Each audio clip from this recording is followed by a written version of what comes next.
So before I start the session, I've just got some group guidelines to go through, which are there to basically keep everyone safe and to make sure that everyone gets the most out of the session as well. So we all come from different backgrounds and experiences, so please respect each other's viewpoints. And I know we're all on kind of video and kind of on a video call at the moment, and it might be hard to kind of talk, to not talk over each other, but it'd be good just to have kind of good communication between us all in that way as well. So this is a safe space, so please feel free to contribute your ideas and questions. It'd be great to have that kind of feedback as well as we're going through the session as well.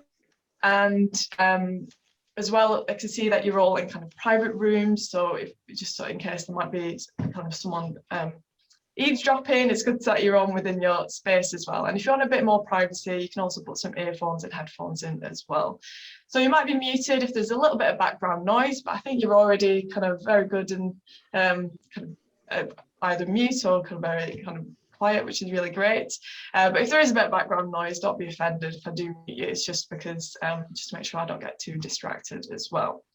And if you want to put your videos on, that's fine, but because as the session is going to be recorded today, totally understandable. But yeah, it's great stuff. And the sessions are designed to give you kind of an overview of mental health conditions as well.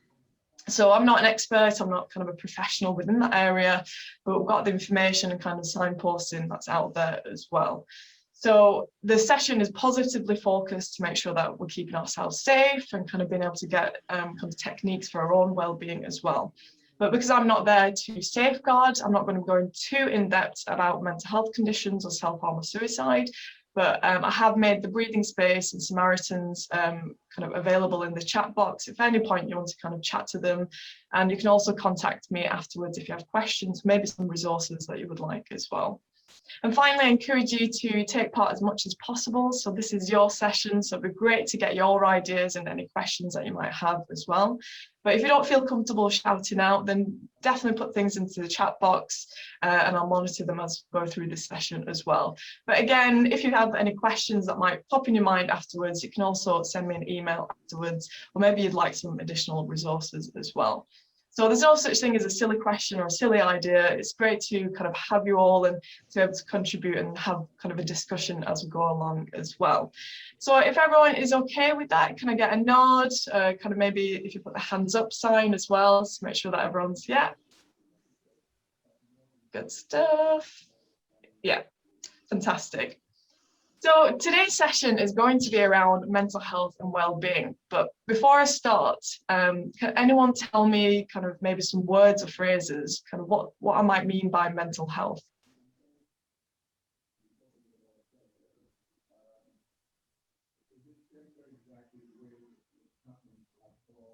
Depression. Oh, sorry, say that again.